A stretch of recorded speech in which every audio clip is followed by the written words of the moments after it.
Shalom Bapak Ibu dikasih dalam Tuhan. Apa kabar? Puji Tuhan sehat semua ya. Bapak Ibu Saudara, pada sore hari ini saya akan mengasih sebuah tema The Psychology of Money.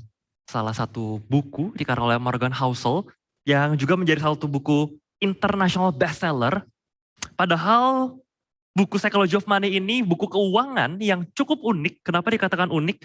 Karena biasanya buku keuangan kita belajar tentang angka, belajar tentang data, belajar tentang analisa. Tapi dalam buku ini kita nggak menemukan itu semua. Dia nggak ngajarin bagaimana cara kita memilih saham, atau cara kita berinvestasi, memilih satu instrumen. Tapi dia mengajari kita kan sama-sama belajar bagaimana sebuah behavioral finance, perilaku keuangan. Karena biasa ketika kita masuk ke dalam dunia finance, ada 3 pilar besar finance biasanya. Kita belajar tentang corporate finance, keuangan untuk mengelola keuangan perusahaan, untuk memaksimalisasi value dari perusahaan.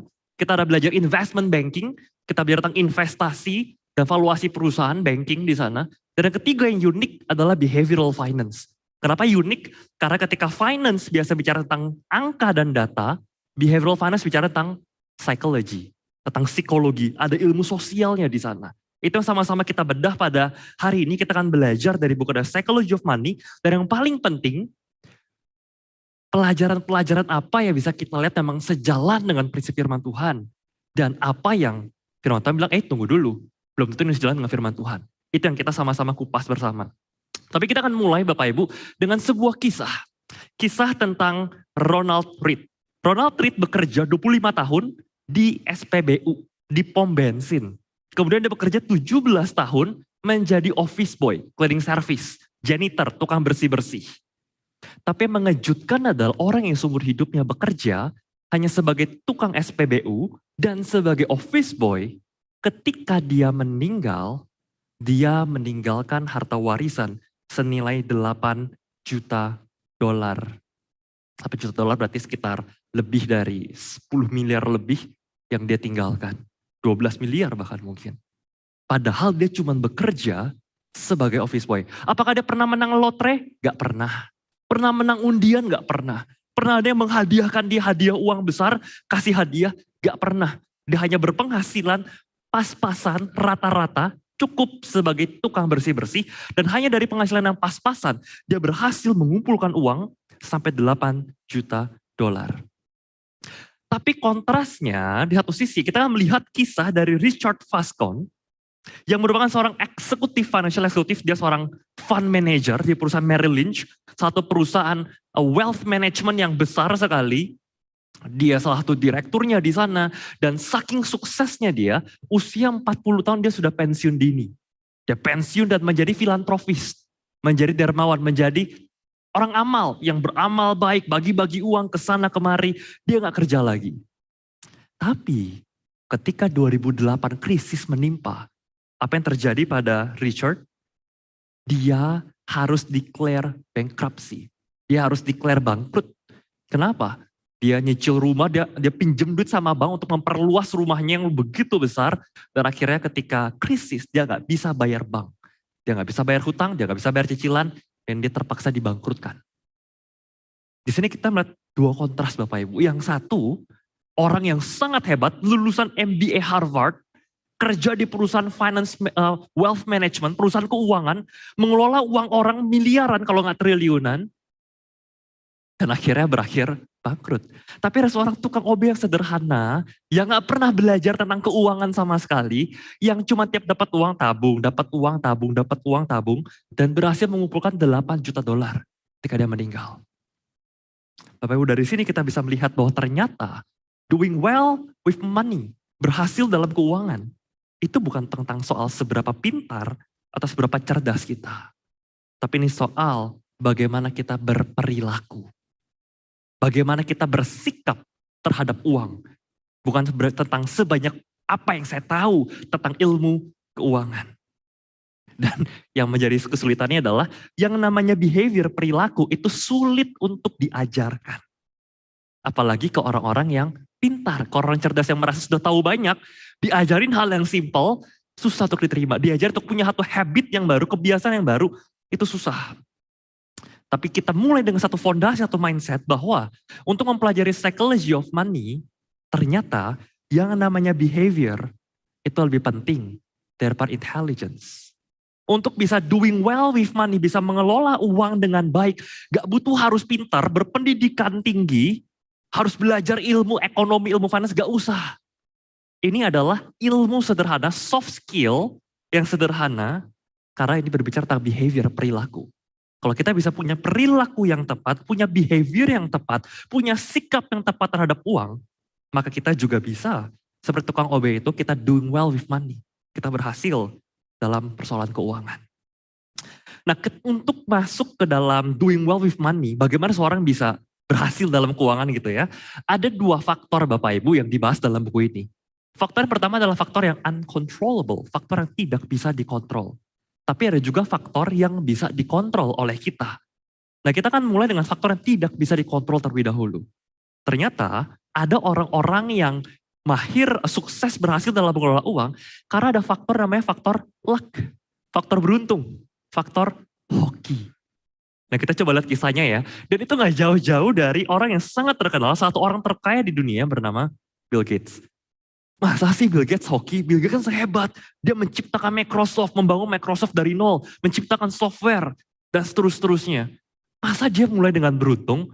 Kita lihat. Bill Gates mengatakan, tidak mungkin ada Microsoft, perusahaan yang didirikan, kalau tidak ada sekolah Lakeside. Sekolah tepatnya bersekolah dulu di Seattle ketika masih kecil. Ini kondisi sekolahnya, Lakeside, sebuah sekolah kecil di Seattle. Muridnya cuma sekitar 300 orang. Dan di sanalah Bill Gates bertemu dengan Paul Allen, yang akhirnya menjadi co-founder, mitranya, yang sama-sama mendirikan pendiri dari Microsoft. Di sana juga lah Bill Gates mengenal yang namanya komputer. Karena waktu itu dari gurunya merasa, wah ada komputer, dan komputer itu masih jarang sekali, langka sekali, mahal sekali. Kampus-kampus universitas saja, itu nggak semuanya punya komputer, jarang banget ada komputer. Tiba-tiba ada sekolah SMA, bukan SMA, masih SMP bahkan, sekolah SMP SMA yang membelikan komputer satu ditaruh di sekolahnya.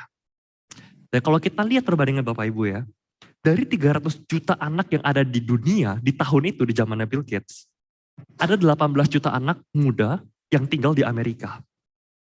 Dari 18 juta anak yang ada di Amerika, cuma 100 ribu anak yang ada di kota Seattle, di kota tempat kelahiran Bill Gates. Dan dari 100 ribu anak di kota Seattle, cuma 300 anak yang sekolah di sekolah Lakeside. Yang kebetulan sekolahnya membelikan komputer yang begitu mahal, yang masih begitu langka, ditaruh di sekolahnya. Dan tiba-tiba kucuk-kucuk Bill Gates sekolah di sana, dia belajar komputer dan ketemu dengan co-founder Paul Allen. Perbandingannya 1:1 juta.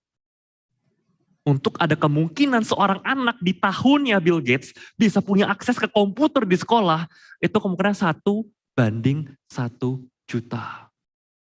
Iya betul, kita nggak menghilangkan bahwa Bill Gates hebat, dia pintar, dia memuas semua dari nol, iya. Tapi kita juga nggak bisa menutup mata bahwa ada faktor luck di sini.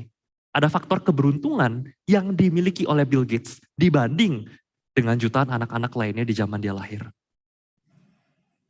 Tapi ironisnya, ternyata ketika itu Bill Gates, ketika dia mulai tertarik pada komputer, dia gak cuma berdua sama Paul Allen. Dia punya teman ketiga namanya Kent Evans. Kent Evans dengan Paul Allen, dengan Bill Gates, mereka bersahabat, begitu dekat, sama-sama suka dengan komputer. Bahkan Kent Evans adalah orang yang visioner. Dia seringkali, dia ke sekolah aja bawa koper tuh kayak koper bos-bos, yang koper kulit. Terus dia ngomong, wah nanti kita ke depan akan bikin perusahaan seperti ini, bikin perusahaan seperti itu. Dan Bill Gates mengatakan, Ken ini orang yang pintar banget. Dia jago IT. Ya kalau nggak lebih pintar Bill Gates, minimal sepintar Bill Gates lah. Dia orangnya jago. Dan Bill Gates sudah bisa melihat bahwa ke depan, kalau dia mendirikan perusahaan, pasti diri dia bareng sama Paul Allen, bareng sama Ken Evans. Pasti bertiga mereka bikin perusahaan Microsoft. Tapi apa yang terjadi?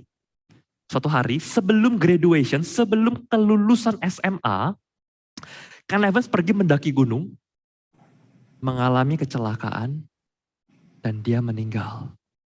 Padahal dari 30 juta orang yang mendaki gunung setiap tahun di Amerika, itu cuma 30 orang yang meninggal. Dan di tahun itu, Ken Evans salah satunya. 1:1 juta kemungkinan. Kalau enggak mungkin sekarang founder Microsoft ada 3, ada Bill Gates, ada Paul Allen, dan ada Ken Evans. Dia orangnya pintar, dia bersahabat ngambil sama Paul Allen, harusnya ada sama-sama dengan Microsoft. Tapi apa boleh dikata, dia kurang beruntung. Dia meninggal, akhirnya Bill Gates berdua Pak Allen menjadi berjaya, menjadi orang terkaya di dunia dengan mendirikan Microsoft.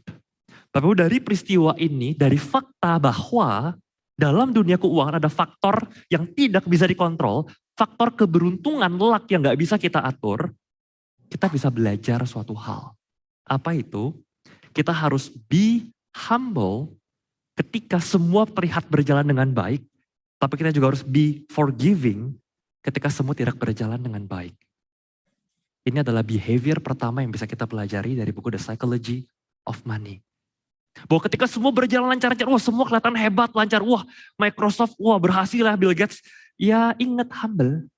Kenapa? Ya mungkin Bill Gates gak bisa jadi seperti ini kalau dulu dia bukan salah satu dari 300 anak yang beruntung, dari 300 juta anak di dunia, dia punya akses ke komputer. Tapi ketika kita ngarepin, kok situasi bermasalah ya, kok kayak hidupnya gak berhasil-berhasil, hidup saya banyak kesulitan. Ya jangan menyalahkan dirimu, bukan berarti engkau lebih bodoh, bukan berarti engkau lebih payah, bukan berarti engkau jauh lebih jelek. Tapi memang kondisinya sedang tidak mendukung.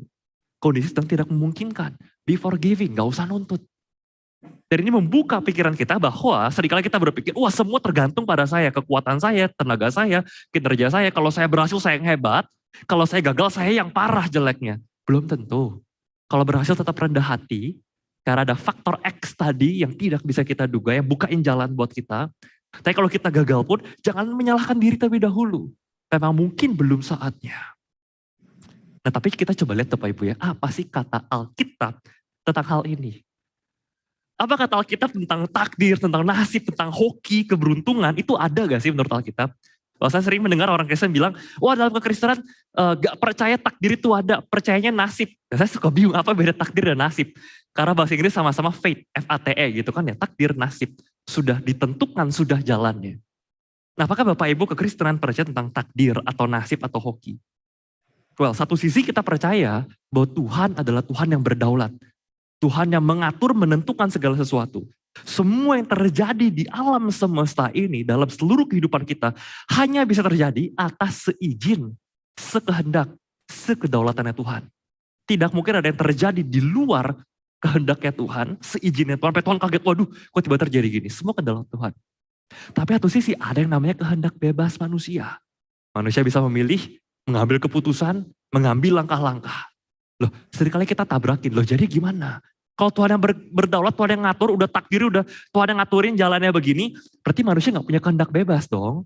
Kan semua udah diaturin Tuhan, udah ditentuin, takdirnya udah jelas nasibnya.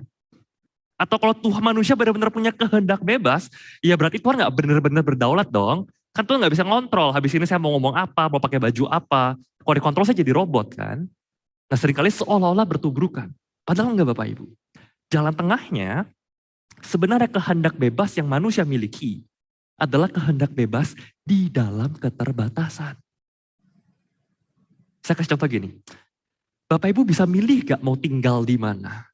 Oh bisa, saya mau pilih tinggal di Suntar, saya mau pilih tinggal di Gading, saya mau pilih tinggal ke Serpong dan seterusnya. Oke, Bapak Ibu bisa pilih gak mau tinggal di Matahari? Gak bisa. Itu artinya kehendak bebas kita pun bukan kehendak bebas yang mutlak, tapi kehendak bebas di dalam keterbatasan. Apa yang membatasi kehendak bebas kita? Kedaulatan Tuhan. Jadi kehendak bebas kita ada di dalam kedaulatan Tuhan. Dan Tuhan di dalam kedaulatannya mengatakan, dalam Roma 8 ayat 28, kamu tahu sekarang bahwa Allah turut bekerja dalam segala sesuatu untuk mendatangkan kebaikan bagi mereka yang mengasihi Dia. Allah bekerja dalam segala sesuatu, bukan cuma hal yang baik-baik loh Bapak Ibu. Segala sesuatu, hal yang baik, hal yang buruk, itu Tuhan bekerja di dalamnya. Tuhan itu spesialis pengubah hal yang buruk dan menjadikannya baik. Masih ingat ketika Yusuf disamperin sama saudara-saudaranya takut bertemu Yusuf, Yusuf bilang apa? Kamu mereka-rekakan yang jahat terhadap aku, tapi Tuhan mereka-rekakannya untuk kebaikan. Betul kita hidup di dunia yang tidak sempurna, dunia yang bobrok, penuh dosa, penuh bencana, tapi pemeliharaan Tuhan masih nyata di dalam sana.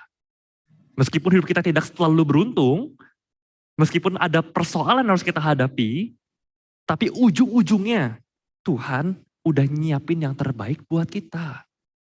1 Korintus 10 ayat 13 firman Tuhan berkata, pencobaan-pencobaan yang kamu alami ialah pencobaan biasa yang gak melebihi kekuatan manusia. Sebab Allah setia dan karena itu dia tidak membiarkan kamu dicobai melampaui kekuatanmu. Bapak Ibu, ketika ada hal buruk yang mau menimpa kita, ada pencobaan yang Tuhan izinkan menimpa kita, itu hal buruk, itu kesialan tanda kutip, itu pencobaan, udah difilter dulu sama Tuhan. Tuhan bukan cuma memelihara engkau, merencanakan rancangan yang baik untuk happy endingnya, tapi on the prosesnya, sekalipun Tuhan izin ada pencobaan datang, Tuhan filter dulu. Oh, yang ini terlalu berat buat anakku, jangan dikasih. Jadi gak boleh terjadi sama dia. Tuhan berdaulat, dia menentukan, dia yang mengizinkan apa yang boleh terjadi dan tidak terjadi dalam hidup kita. Masih ingat ketika iblis mau mencobai Ayub, dia harus minta izin dulu sama Tuhan.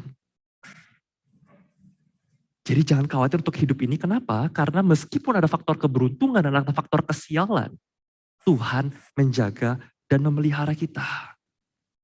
Yeremia 29 ayat 11-13. Firman Tuhan berkata, sebab aku ini mengetahui rancangan apa yang ada padaku mengenai kamu. Demikian firman Tuhan. Yaitu rancangan damai sejahtera dan bukan rancangan kecelakaan. Untuk memberikan kepadamu hari depan yang penuh harapan. Dalam bahasa Inggris rancangan damai sejahtera digunakan kata the plans to prosper you. Yang seringkali diartikan, prosper artinya makmur. Tuhan merencanakan memberikan kemakmuran buat anak-anaknya.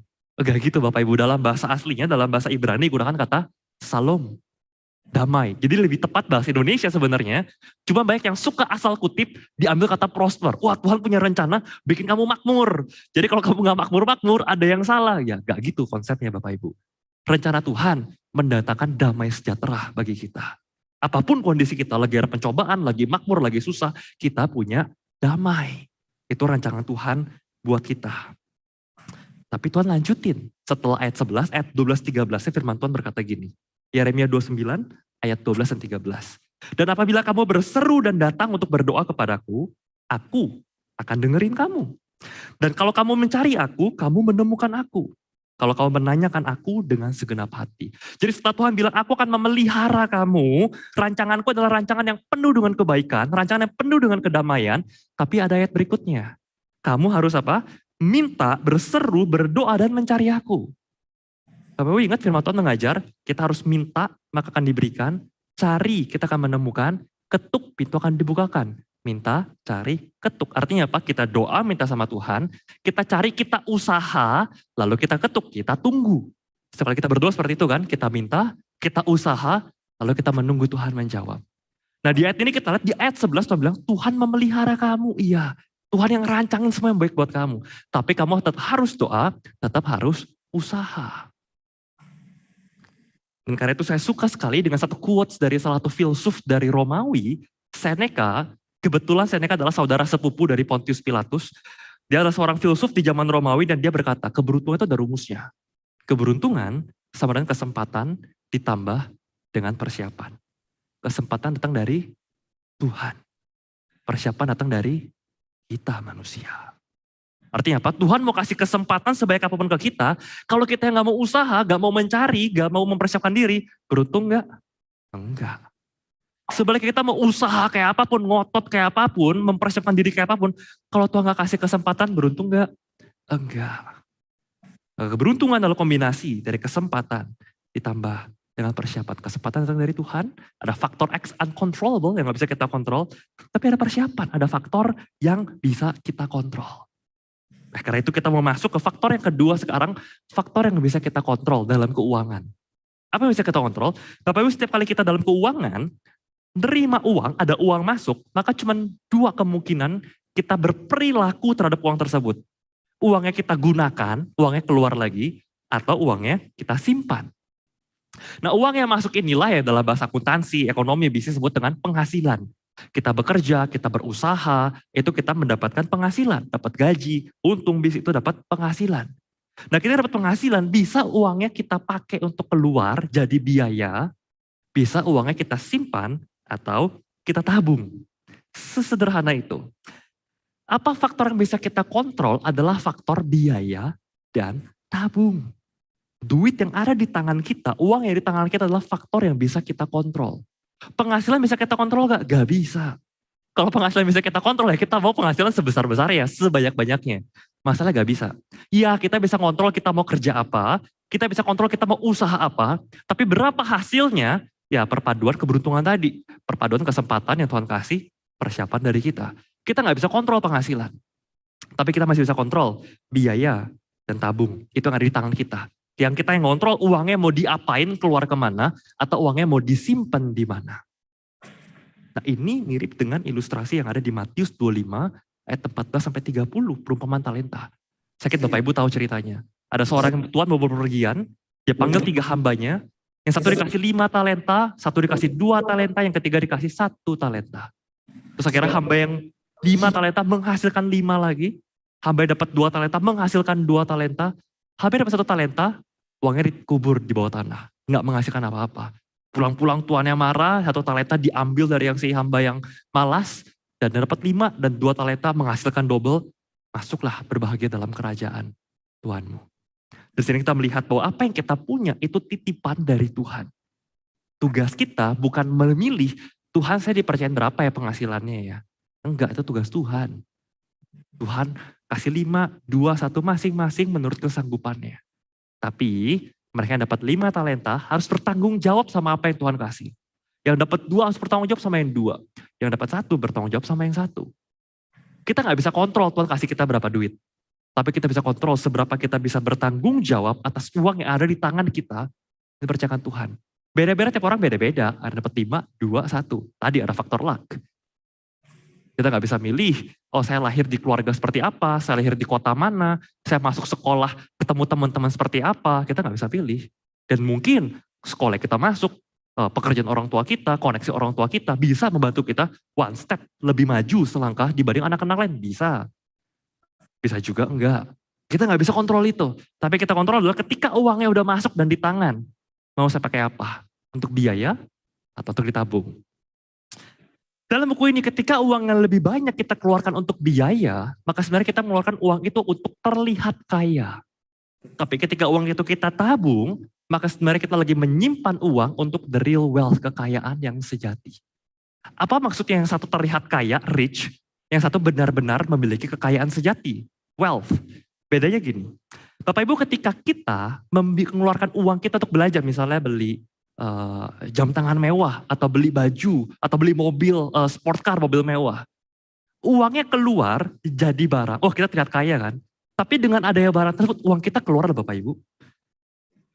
Dengan kita mengeluarkan uang tersebut jadi biaya, uang kita hilang. Sekarang kita sudah tidak punya lagi uang tersebut, karena uang tersebut sudah berubah wujud menjadi barang, dan barang tersebut nilainya menurun. Tapi ketika uangnya saya tabung, kenapa di belakang sejati? Karena uangnya masih ada di saya. Bahkan bisa bertumbuh-tumbuh. Ketika uangnya dikeluarin, kelihatan kaya, ada barangnya, tapi sebenarnya saya nggak kaya. Karena uangnya saya berkurang. Harta saya berkurang, uang saya berkurang. Tapi ketika saya tabung, nggak kelihatan kaya, nggak kelihatan barang kan, tapi sebenarnya harta saya bertambah. Karena saya menabung. Maka prinsip buku saya kalau Giovanni sederhana sekali. Kalau engkau mau doing well with money, engkau mau berhasil dalam keuangan, sesimpel bagaimana engkau mengontrol biayamu engkau tekan dan tabunganmu engkau naikkan. Gampang banget. Ya makanya OB aja tadi bisa berhasil sukses seperti itu. Tapi prakteknya susah Bapak Ibu. Kenapa? Karena ini behavior ya, perilakunya harus kita lakukan. Kita harus less ego kita harus dikurangin. Dan wealth kita, kekayaan kita yang harus ditambah. Karena ketika kita belanja biaya sesuatu, itu sebenarnya kita belanja dengan ego kita. Kita beli barang dengan ego. Warren Buffett mengatakan demikian. Satu orang terkaya di dunia, Warren Buffett, yang ia dapat kekayaan cuma dari investasi. Dia mengatakan, jangan tukarkan apa yang kamu punya dan kamu butuhkan, dan ditukarkan dengan sesuatu yang sebenarnya kamu belum punya dan sebenarnya kamu gak butuh. Jangan. Bodoh adanya bagi seseorang untuk meresikokan sesuatu yang penting bagi dia dan ditukarkan buat sesuatu yang sebenarnya gak penting buat dia. Pentingnya buat orang lain, pentingnya buat lihat keren. Sebenarnya itu gak penting buat dia. Tapi dia nukerin itu. Dia punya, dia tukarin buat dapat yang dia gak punya. Padahal yang dia punya lebih dia butuhin. Yang dia gak punya sebenarnya dia gak butuh. Tapi dia tukarin. Kenapa? Karena masalah ego. Karena pengen look rich. pengen terlihat kaya. Kalau setiap kali kita keluarin uang kita untuk terlihat kaya, kita sedang berkurang kekayaannya. Kata buku ini. Psikologinya seperti itu. Karena itu kita harus belajar berkata cukup. Be enough. Untuk bisa less ego, menekan ego kita harus punya soft skill, belajar berkata cukup. Nah, bagaimana belajar berkata cukup? Behavior yang ketiga, perilakunya, kita harus belajar stop untuk mengingini lebih. Ada orang suatu hari tanya, kamu harus sampai seberapa banyak lagi sih baru kamu bisa dikatakan sukses? Kamu harus berapa banyak lagi sih baru kamu bisa mengatakan, oke cukup, aku mau pensiun. Jadi mau mengatakan, more. Aku mau lebih banyak lagi. Aku mau lebih banyak lagi. Karena itu gak ada habis-habisnya Bapak Ibu. Kenapa orang-orang selalu mau lebih? Why people want more? Kenapa selalu mau lebih? Karena ada yang namanya ambisi dan ada yang namanya kepuasan. Dan seringkali kenaikan ambisi kita, marginnya, selisihnya lebih tinggi daripada kenaikan kepuasan kita. Saya kasih contoh gini Bapak Ibu. Ketika kita minum air, lagi haus-hausnya gitu, kita minum air, wah gelas pertama, seger enak. Gelas kedua, wah gila, ada gelas tiga udah cukup, udah satisfied, udah puas kita. Penambahan kepuasannya udah nggak banyak. Kita minum gelas yang keempat, kelima udah nggak puas. Baru gelas ketiga kita udah puas sekali. Hanya karena kita mengkonsumsi lebih banyak tidak membuat kita lebih puas. Tapi beda dengan ambisi. Ketika kita bisa dapat uang lebih banyak, kita mencicipi posisi lebih tinggi, kita mendapatkan kekuasaan lebih besar, kita haus. Maunya lebih, dan lebih. Padahal sebenarnya kita nggak butuh kelebihan sebanyak itu untuk berasa puas. Itu ironinya. Tanpa kita punya kelebihan uang sebanyak itu, kelebihan kekuasaan sebanyak itu, kelebihan dudukan sebanyak itu, setelah kita udah happy, kita naik pangkat tambah duit pun sebenarnya nggak menambah, tiba-tiba dia happy-nya segini, jadi segini happy-nya enggak. Udah mentok sebenarnya happy kita, satisfaction kita, kepuasan kita tuh udah mentok. Tapi ambisi kita tuh gak habis-habis. Selalu maunya lebih, dan lebih. Keserakahan manusia. Nah, pertanyaannya lagi, apa kata Alkitab? Boleh gak sih sebenarnya orang Kristen punya ambisi? Karena kalau dunia bisnis kan ambisi adalah suatu hal yang positif. Boleh gak sih orang Kristen punya ambisi maunya lebih, dan lebih? Ya dong. Kalau kamu yang ambisi, ya kamu gak akan bisa, kamu akan kalah bersaing. Kamu akan melempem, ya udah letoy biasa aja. Kamu harus punya ambisi supaya maju, dan maju. Boleh gak sih orang Kristen punya ambisi? Ternyata firman Tuhan berkata demikian. Ibrani 13 ayat 5. Firman Tuhan berkata, janganlah kamu menjadi hamba uang dan cukupkanlah dirimu dengan apa yang ada padamu. Karena Allah telah berfirman, aku sekali-kali tidak akan membiarkan engkau, aku sekali-kali tidak akan meninggalkan engkau. Firman Tuhan berkata jelas, cukupkanlah dirimu dengan apa yang ada padamu. Jadi kalau ambisi kita selalu, saya maunya lebih, bos saya mau lebih lagi. Sorry Bapak Ibu, itu tidak Alkitabiah. Itu bukan firman Tuhan ajarkan. Firman Tuhan mengajarkan, cukupkanlah dirimu dengan apa yang ada padamu. 1 Timotius 6 ayat 10 firman Tuhan juga berkata demikian. Karena akar segala kejahatan ialah cinta uang. Bukan uang loh ya, cinta uang. Uang itu netral, sama kayak pisau. Bisa kita pakai buat masak, bisa kita pakai buat tusuk orang.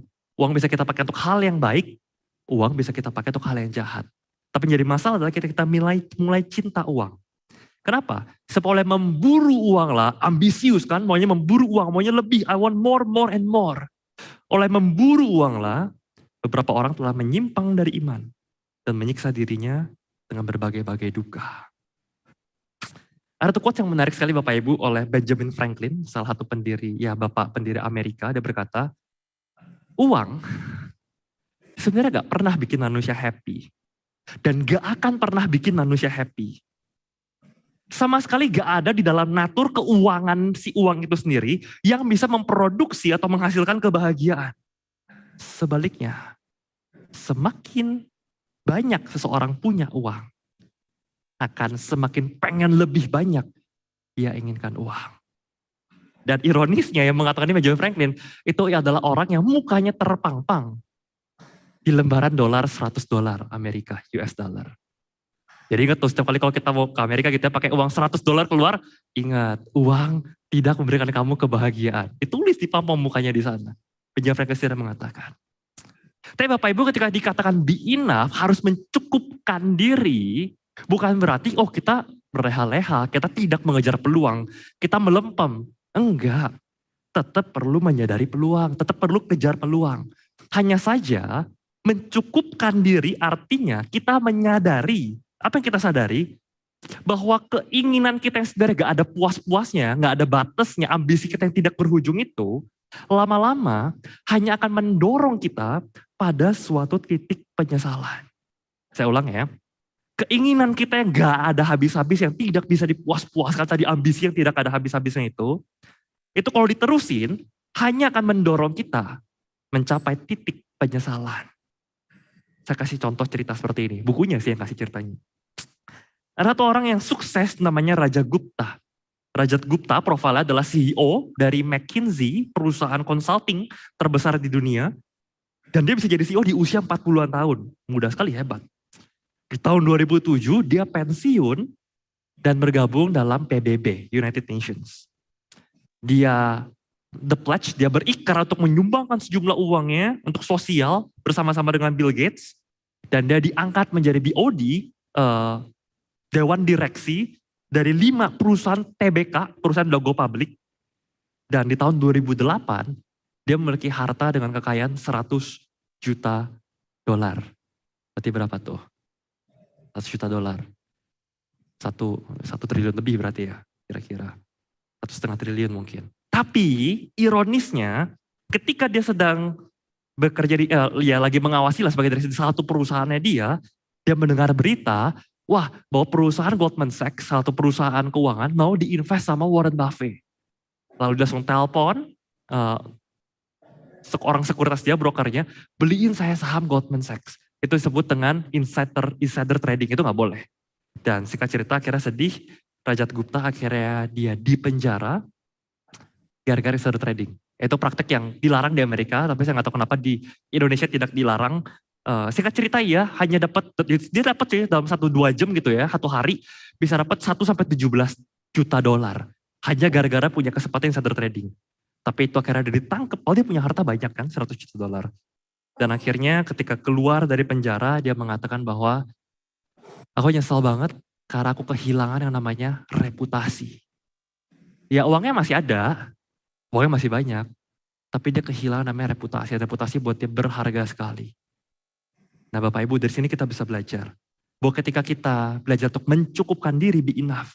Kita harus menyadari bahwa ada hal-hal yang tidak pernah worth it untuk kita resikokan, untuk kita pertaruhkan. Sebesar apapun kemungkinan potensi keuntungan yang bisa kita dapatkan. Karena setiap kali kita mau mendapatkan keuntungan, selalu ada yang kita pertaruhkan, ada resiko. Dan ada hal-hal yang gak layak buat kita pertaruhkan, hanya demi dapat kelebihan keuntungan. Apa saja hal tersebut? Yang pertama, reputasi. Reputasi adalah hal yang sangat berharga, jangan dipertaruhkan. Yang kedua, kebebasan. Jangan pertaruhkan kebebasanmu melakukan hal yang salah, akhirnya dipenjara dan seterusnya. Yang ketiga, keluarga dan teman, itu juga berharga. Jangan kau pertaruhkan keluargamu, pertemananmu hanya demi mendapatkan sejumlah kelebihan uang. Nggak worth it.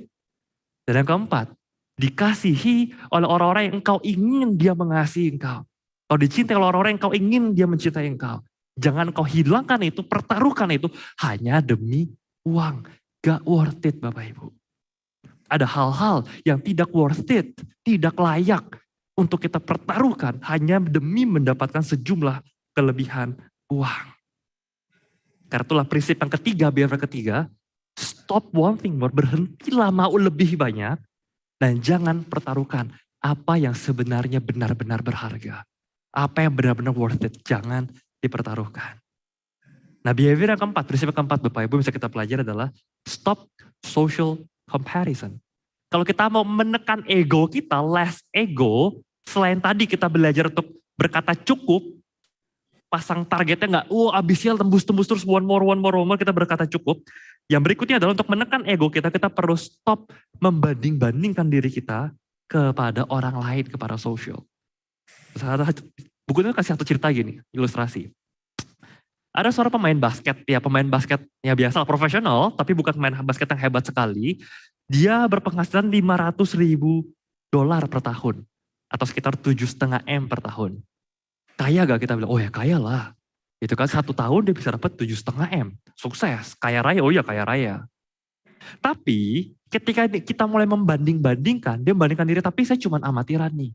Cuman baru rookie, baru awal, profesional awal. Ada satu pemain baseball, katanya Mike Trout, ditulis di buku yang lebih profesional, dia setahun bisa menghasilkan 36 juta dolar. Atau setahun menghasilkan 540 M. Makanya tadi pemain baseball yang ya profesional juga, 7,5 M per tahun. Kita pikir 7,5 tahun gede-gede. Tapi pas dibanding ada 540 M, 7,5 M jadi terasa kecil. Tapi ketika kita bandingin Mike Trout dengan Warren Buffett, yang setahun bisa nambah kekayaannya sampai 3,5 miliar dolar, atau setahun bisa hartanya nambah 52 triliun, setahun loh nambah harta 52 triliun. Iya, setahun dapat 540 M jadi terlihat kecil. Tapi ketika Warren Buffett kita bandingkan sama Jeff Bezos, orang terkaya di dunia, yang di tahun 2018 setahun hartanya bisa bertambah 24 miliar dolar, 360 triliun. Bahkan even Warren Buffett sekalipun jadi terlihat kecil. Apalagi yang cuma dapat 7,5 M per tahun. Padahal tadi sebelum kita melihat Mike Trout, Warren Buffett, Jeff Bezos, 7,5 M per tahun besar gak? Besar. Kita mau gak? Cukup gak kalau dikasih kita 7,5 M? Cukup. 7,5 M per tahun lumayan, cukup. Tinggal taruh deposito dapat berapa duit. Tapi kita lihat ada yang di atasnya lagi, ada yang di atasnya lagi. Terus dibanding sama Jeff, orang paling kaya di dunia, yang top 1% dari 1% dari 1% dari 1% dari seluruh dunia, 360 triliun per tahun, 7,5 M jadi kecil. Maka kalau kita mau menekan ego kita mulai belajar stop social comparison, stop banding-bandingin diri sama orang lain. Di atas langit selalu ada langit yang lebih tinggi. Jangan terus melihat ke atas. Sebaliknya, be nicer dan less flashy. Jadilah orang-orang yang lebih nice, lebih ramah, lebih baik. Dan kurangi pamer. Kurangi memamerkan hartamu, kurangi pamer apapun lah. Kurangi itu. Kenapa? Karena hasil penelitian yang ditulis oleh buku ini, penulis menemukan bahwa kamu pikir, you might think, kamu pikir kamu pengen punya mobil mewah, punya jam tangan mewah. Tapi sebenarnya kamu pengen, itu bukan barangnya. Yang kamu pengen adalah respect and admiration. Rasa hormat dan rasa kagum orang lain ketika melihat engkau memiliki barang tersebut.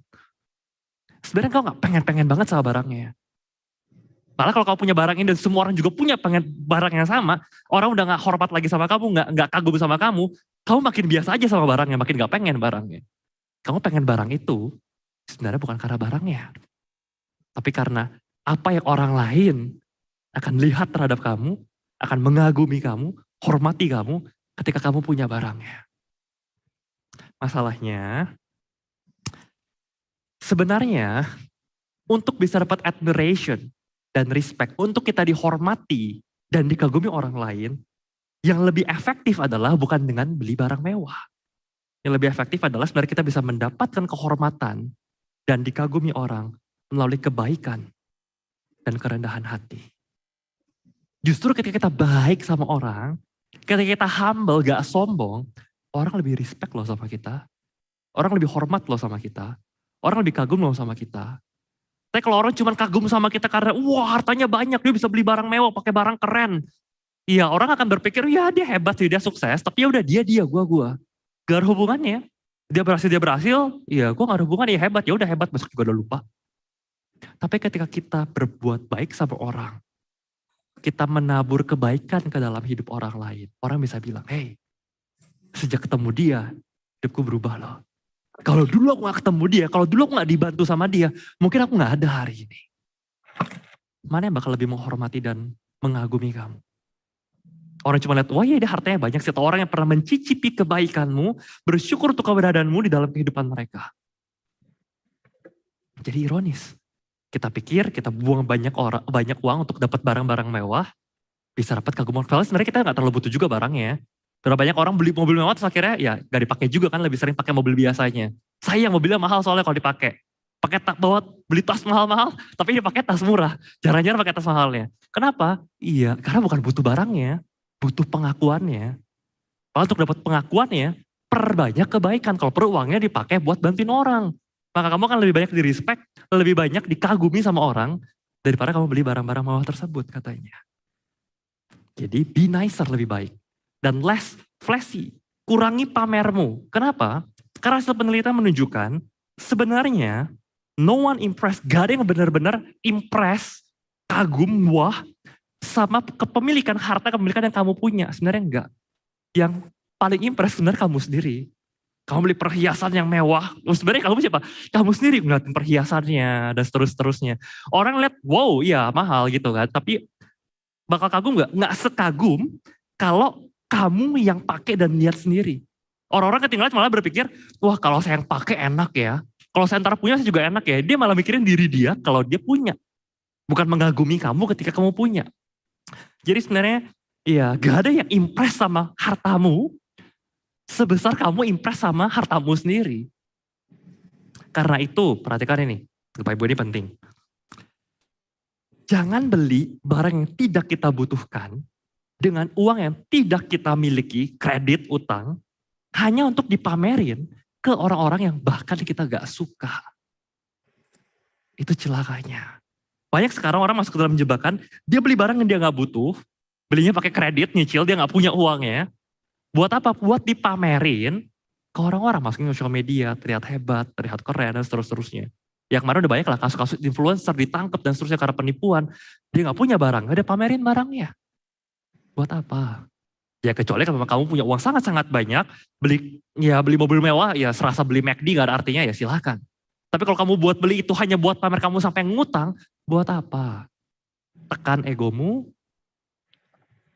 be nicer, less flashy. Kurangi pamernya, perbanyak kebaikannya.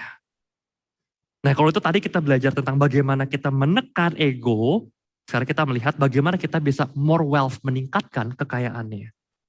Untuk bisa more wealth, Charlie Munger mengatakan, Charlie Munger tuh co-foundernya Berkshire, jadi mitranya Warren Buffett. Kayaknya dari Warren Buffett umur 30 deh, mereka udah bermitra bersama, bangun perusahaan bersama, ya akhirnya dua-dua jadi orang terkaya, ya satu perusahaan, co-founder. Kalau tadi Bill Gates ada Paul Allen, Warren Buffett selalu sama Charlie Munger. Charlie Munger bilang, aku gak pernah berniat untuk menjadi kaya, ya aku pengenkan, yang aku inginkan cuman menjadi independen. Nah kata independen inilah yang diagung-agungkan di dalam buku Psychology of Money. Kata independen inilah yang akhirnya menjadi the goal of personal finance. Tujuan dari mengelola keuangan pribadi yang dibahas di buku ini. Atau dengan kata lain, ya tujuan dari kita belajar soft skills Psychology of Money kalau menurut buku ini adalah supaya kita bisa mencapai kondisi yang disebut dengan independent atau financial independent. Itu tujuannya. Kenapa kita belajar tadi menekan ego, less ego, more wealth. Kenapa kita belajar ada uncontrol, control. Ya ujung-ujungnya supaya kita bisa menjadi independent. Independent itu apa sih? Buku ini menjawab bahwa kondisi independent adalah kondisi di mana kita bisa melakukan apa yang kita mau, kapanpun kita mau, dengan siapapun kita mau, selama dan sepanjang kita mau melakukannya. Dan menurut buku ini, bahwa kondisi independen tadi aku bisa bebas melakukan apa yang aku mau, kapanpun aku mau, sama siapa yang aku mau, sepanjang dan selama aku mau, itulah bayaran termahal yang bisa didapatkan dari kondisi keuangan yang baik. Jadi kenapa orang berlomba-lomba mengumpulkan uang sebanyak-banyaknya, sebenarnya ujung-ujungnya tujuannya untuk mencapai kondisi ini. Supaya bangun tidur, saya bisa memilih melakukan apa yang saya mau. Bangun tidur saya nggak harus terpaksa mengerjakan hal yang tidak ingin saya kerjakan, karena saya kekurangan uang. Tapi saya cukup independen, saya bangun tidur, ya saya gak kerja pun, kalau saya harus pindah kerjaan pun, saya mau ada panggilan, mau pelayanan segala macam pun, bisa. Gak harus tergantung sama kerja untuk cari uang. Itu kondisinya. Nah mari kita lihat lagi, apa sih kata Alkitab? Kira-kira orang Kristen boleh gak sih mengejar independence tadi, financial independence? Boleh gak sih orang Kristen punya goal, wah saya pengen punya financial independence, sehingga bangun tidur saya bisa memilih melakukan apa aja yang saya mau, kapanpun saya mau, sama siapa saya mau, selama yang saya mau. Boleh gak? Nah Efesus 2 ayat 1, firman Tuhan berkata demikian. Karena kita ini buatan Allah. Diciptakan dalam Kristus Yesus untuk melakukan pekerjaan baik. Yang dipersiapkan Allah sebelumnya. Ia mau supaya kita hidup di dalamnya. Lalu firman Tuhan mengatakan bahwa ternyata manusia diciptakan Tuhan untuk melakukan pekerjaan baik, untuk bekerja. Kita tidak diciptakan untuk pensiun, kita tidak diciptakan untuk nganggur-ngangguran, kita diciptakan untuk melakukan pekerjaan baik. Jadi balik tujuan independennya tadi. Kalau tadi, oh saya mau financial independent, Supaya saya bisa melakukan apa yang saya mau, kapanpun yang saya mau. Maunya ngapain ya? Maunya cuma liburan, maunya cuma santai-santai di rumah nonton. Ya itu tidak akan kita biar. Tapi ketika saya mengatakan, oh saya mau bisa financial independence, supaya saya kapanpun saya mau pelayanan, kamu saya dipanggil untuk melayani, kapanpun saya harus bantuin orang, kamu saya mau penginjilan, saya bisa, saya bebas. Gak harus berangkat ke kantor, gak harus jagain kerjaan, jagain toko, gak harus mengganggu pelayanan saya, mengganggu pekerjaan baik saya. Nah kalau itu gak apa-apa, boleh, malah bagus. Yang menarik Bapak Ibu, kata pekerjaan baik di sini, dalam bahasa Yunani ya digunakan kata agathos. Kita diciptakan Tuhan untuk melakukan agathos. Agathos itu apa sih? Dalam bahasa Yunani setidaknya ada 5 makna Bapak Ibu. Agathos, pekerjaan baik, adalah pekerjaan yang rejoicing. Yang ketika kita kerjaan kita happy. Gak cuma kita happy, orang lain juga happy. Jadi kalau kita kerja kita doang yang happy, orang lain malah bete, itu bukan agathos. Tapi agathos kita kerjaan itu kita happy, orang-orang juga happy. Agathos adalah pekerjaan yang impactful. Kita kerjaan itu bawa berkat. Orang-orang menikmati manfaat, menikmati berkat dari apa yang kita kerjakan. Pekerjaan apa kata pekerjaan yang memuliakan Tuhan. Orang bisa bilang, gila kalau bukan Tuhan gak mungkin kamu bisa mengerjakan ini semua. Pekerjaan yang baik adalah pekerjaan yang high quality. Ada standar excellence. Kalau kita ngerjain kualitasnya bagus sekali. Dan pekerjaan yang baik adalah pekerjaan yang dikerjakan dengan setulus hati. Mengarah beban, gak harus untuk saya dapat apa di balik ini semua. Enggak. Dia bisa ngerjain dengan lapang dada, dengan tulus. Itu pekerjaan yang baik. Nah kita diciptakan oleh Tuhan untuk hidup, bekerja. Bukan buat nganggur-ngangguran. Bekerja apa? Bukan bekerja mencari uang, tapi bekerja melakukan pekerjaan baik. Nah pertanyaannya, apakah karir kita, usaha kita, pekerjaan kita sekarang sudah sejalan dengan pekerjaan baik yang Tuhan rancangkan buat kita? Apakah pekerjaan kita ada agathos, wah kita kerja happy, orang-orang juga happy, ada kualitas yang baik, kita muliakan Tuhan, kita kerjaan yang tulus, gak dibayar juga gak apa-apa. Apakah segitu? Kalau enggak, kalau kita masih bekerja untuk cari uang, ya kita perlu belajar mencapai kondisi financial independent, supaya kapanpun kita mau pelayanan, kapanpun kita mau melakukan pekerjaan baik yang nanti kita temukan di dalam Tuhan, kita bebas. Kita gak harus, saya harus kerja dulu buat nyari uang. Gak ada. Gak ada lagi cerita gereja telepon, pelayanan yang minggu ini, saya gak bisa sibuk, harus kerja. Kerja apa? Cari uang. Enggak. Ya kalau tujuan kita mencari financial independent-nya untuk itu, ya firman Tuhan approve. Dan Tuhan bilang, oke ya malah kamu harus mengajar independen itu, supaya ketika kamu kerja, kamu gak cuma kerja untuk uang, tapi kamu bisa kerja untuk agathos tadi. Nah pertanyaannya, gimana caranya untuk mencapai kondisi independen tadi? Ya caranya adalah be more wealthy, jadi lebih kaya gitu kan. Nah cuman bagaimana cara menciptakan kekayaan wealth? Buku ini menulis demikian. Kekayaan wealth itu diciptakan dengan cara menekan apa yang bisa saya beli hari ini, demi saya bisa ngumpulin uang, demi saya bisa punya lebih banyak pilihan di masa depan. Jadi gini, gimana cara mengumpulkan kekayaan? Saya sekarang punya uang, uangnya harusnya bisa saya pakai. Tapi uangnya gak saya pakai, uangnya saya tabung. Nah dengan uang yang saya simpan, saya tabung, ke depan ketika saya dihadapkan dengan pilihan, saya punya cukup uang untuk memilih lebih banyak pilihan. Atau uang saya sekarang pas-pasan, kalau saya mau beli makan saya cuma dapat misalnya McD. Tapi uang saya tabung, ketika nanti saya butuh makan lagi, saya bisa beli makan yang lebih mahal, bisa pilih mau sushi, mau McD, dan kawan-kawan saya lebih banyak pilihan. Itu adalah prinsip dasar mengumpulkan kekayaan. Atau lebih gampang ya Bapak Ibu, bahasa sangat-sangat gampang itu bahasa buku kan berat ya. Bahasa sangat gampangnya adalah kunci wealth adalah menabung. Menyimpan uang. Yang tadi saya di awal cerita, kita punya uang, kita belanjain, terlihat kaya ada barang, tapi sebenarnya harta kita berkurang. Tapi kita dapat uang, kita tabung, sebenarnya harta kita bertambah. Inilah behavior kelima yang perlu kita praktekkan dalam psychology of money. Menabunglah. Just save, menabunglah tanpa harus ada tujuan atau alasan khusus.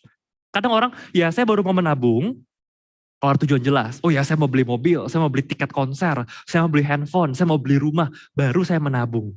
Tapi kalau nggak ada tujuan menabung ya dia malas nabung. Ya udah dapat masuk duit, pas-pasan habisin. Enggak, buku ini mengatakan menabunglah meskipun kamu nggak punya tujuan khusus. Loh terus buat apa saya nabung? Kamu menabung buat jaga-jaga.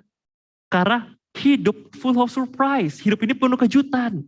Kamu gak tahu ke depan bakal terjadi apa. Karena kalau kamu menabung dengan baik, ketika ke depan terjadi apa-apa, kamu aman. Kamu punya cadangan. Nah cuma kenapa banyak orang yang sulit untuk menabung Bapak Ibu? Karena menurut buku ini sebenarnya menabung, saving money, itu adalah persoalan jeda antara ego kita sama penghasilan kita. Jadi menabung itu bukan soalnya saya punya penghasilan, dikurangin pengeluaran, saya nabung berapa, enggak. Sebenarnya yang bikin orang susah nabung. Karena nabung itu adalah sisa dari penghasilan kita dapatin dikurangin ego kita. Gaya hidup kita, lifestyle kita, bukan biaya hidup ya. Biar kita bisa tekan pas-pasan. Tapi karena kita mau gaya hidup, mau hidup enak dan seterusnya, ego kita tinggi, itu yang bikin kita makin susah menabung. Masalahnya buku ini juga mengatakan, seberapa banyak pun engkau menghasilkan uang, engkau dapat income, you earn, kamu gak akan pernah bisa membangun kekayaan, building wealth, kecuali kau mulai menaruh batasan terhadap seberapa kesenangan yang bisa kamu nikmati dengan uangmu hari ini. Jadi kamu hanya bisa mulai membangun kekayaan, building wealth, kalau kamu bisa menaruh batasan. Dengan uangku hari ini, ya aku sebenarnya bisa sih lebih bersenang-senang dari ini. Tapi aku cukupkan, aku batasi. Aku cukup puasnya segini aja. Supaya ada yang bisa aku tabung. Makanya menurut buku ini yang namanya saving rate, jumlah proporsi uang yang kita bisa tabung dari penghasilan kita, itu jauh lebih penting daripada investment return rate kita. Daripada tingkat keuntungan hasil investasi kita. Biasanya kita pikir loh, kan daripada saya nabung terus tapi gak dapat return apa-apa, gak diputar di investasi, kan mendingan saya tabung dikit tapi investasi jalan, kegulung-gulung terus. Iya, masalahnya hasil investasi gulung itu uncontrollable factor, itu faktor tidak bisa dikontrol. Iya, kalau kamu lagi luck, lagi hoki, returnnya tinggi. Tapi kalau lagi krisis, tiba-tiba pandemi. Tapi ketika kamu menabung, itu controllable, itu faktor yang bisa kamu kontrol. Karena itu jauh lebih penting, kamu perbesar saving rate-mu. Perbesar proporsi uang yang bisa kamu tabung. Karena itu masih di dalam kontrol kuasa tanganmu. Jangan cuma ngarepin investment return yang kelihatannya tinggi, tapi sebenarnya gak bisa dikontrol. Ya selama ini tinggi ya karena lagi hoki. Kalau enggak bisa turun ya bisa juga. Lebih aman kamu perbesar saving rate-mu. Nah apa sih kata Alkitab Bapak Ibu tentang menabung? Apakah mengimani Tuhan bakal memelihara? Kan Tuhan pasti bakal memelihara saya. Memang masih harus nabung, kan Tuhan yang cukupin, emang masih harus nabung. Amsal 21 ayat 20 firman Tuhan berkata, orang yang bijak menabung untuk hari depan. Tapi orang yang bodoh menghabiskan semua uang yang didapat. Dapat duit langsung habis. Dapat duit langsung habis. Masuk gaji, masuk penghasilan langsung habis. Sorry, kata firman Tuhan itu tidak cerdas. Bodoh, foolish. Tapi orang yang bijak menabung untuk masa depan. Amsal 13:11, harta yang cepat diperoleh akan cepat hilang. Tapi siapa mengumpulkannya sedikit demi sedikit menjadi kaya. Sering lihat orang dapat lotre, dapat uang banyak cepat juga hilangnya. Orang yang bertaruh, ya misalnya judi apa segala macam, dapat untung, ya cepat juga hilangnya. Tapi harta dikumpulkan sedikit demi sedikit, itu akan menjadi kaya. Makanya saya suka banget pas buku ini bilang bahwa time, waktu, adalah the most powerful force in investing. Waktu adalah daya yang paling kuat di dalam berinvestasi. Kita pikir selama ini investasi yang penting adalah analisa. Semakin kamu jago analisa, makin besar keuntungan investasimu. Enggak. Faktor yang paling kuat di dalam investasi adalah waktu. Semakin panjang waktu yang kamu punya, kamu bisa dapat keuntungan lebih besar. Maka prinsip yang kena bisa kita pelajari behavior ke-6 adalah save your money, tabunglah uangmu sebanyak, sedini, dan selama mungkin yang bisa kamu lakukan. Naikkan saving rate-mu sebanyak-banyaknya, tabunglah sedini-dininya, dan tabunglah sepanjang-panjangnya. Jangan tengah-tengah, aduh udah banyak ya, udah untungnya, udah tarik yuk cabut. Jangan, itu bergulung terus Bapak Ibu. Ada yang namanya compounding. Dari 2 jadi 4, 4 jadi 8, namanya masih diikat 8 jadi 16, 16 32, 64, dan masih diikat 128, 128 jadi 256, jadi 512, jadi 1000, jadi 2000, jadi 4000, jadi 8000, jadi 16000. Makin lama, dalam satu periode yang sama penambahannya akan makin banyak. Kalau makin panjang. Dan kalau kita nggak tarik. Itulah sebenarnya kalau kita lihat dari harta kekayaan Warren Buffett, net worth yang Warren Buffett gitu ya. Kekayaan Warren Buffett, dari total kekayaan dia 84 miliar dolar atau 1.260 triliun, 1.200 triliun diantaranya baru dia dapatkan setelah dia umur 65 tahun ke atas. Menggulungnya tuh double-double tuh di belakangan setelah dia umur 65. Jadi sebelum umur 65 harta dia tuh baru 60 triliunan Bapak Ibu. Tiba-tiba setelah umur 65 hartanya bertambah 1.200 triliun. Lihat grafiknya. Baru mulai tingginya belakangan. Kenapa? Waktu. Terus saya bilang awalnya dari 2 jadi 4, masih dikit, 4 jadi 8 masih dikit. Tapi ketika kamu udah 2.000, 2.000 jadi 4.000, 4.000 jadi 8.000, 8.000 jadi 16.000. Compounding, bunga berbunga. Ya makin banyak kalau waktu. Dan Warren Buffett udah mulai mulai invest dari dia umur 11 tahun. Dari sini kita belajar bahwa ada perbedaan antara getting wealthy, pengen menjadi kaya, dan staying wealthy, mempertahankan kekayaan. Ya kalau getting wealthy kata penulis bukunya ya kamu carilah banyak buku. Ngajarin bisnis, entah ngajarin cryptocurrency, ngajarin trading, saham, banyak. Tapi cuma satu jalan untuk bisa stay wealthy, untuk bisa mempertahankan kekayaan. Jalannya adalah frugality, kesederhanaan, dan paranoia, ketakutan. Getting wealthy mengatakan kamu harus ambil resiko, optimis saja, tapi staying wealthy untuk bisa bertahan dalam kekayaanmu, kamu harus menghindari resiko dan hidup dalam ketakutan. Nah, apa kata firman Tuhan Bapak Ibu? Ini itu bagian terakhir. Apa kata firman Tuhan tentang kesederhanaan dan paranoid, ketakutan? Kalau kesederhanaan tadi kita udah baca, Ibrani 13:5, cukupkanlah dirimu dengan apa yang ada padamu. Oke, kesederhanaan sejalan sama firman Tuhan. Tapi kalau paranoid, harus kalau saya paranoid, takut nanti pesimis, enggak. Firman Tuhan bilang dalam Matius 6 ayat 25, karena itu aku berkata kepadamu, janganlah khawatir akan hidupmu.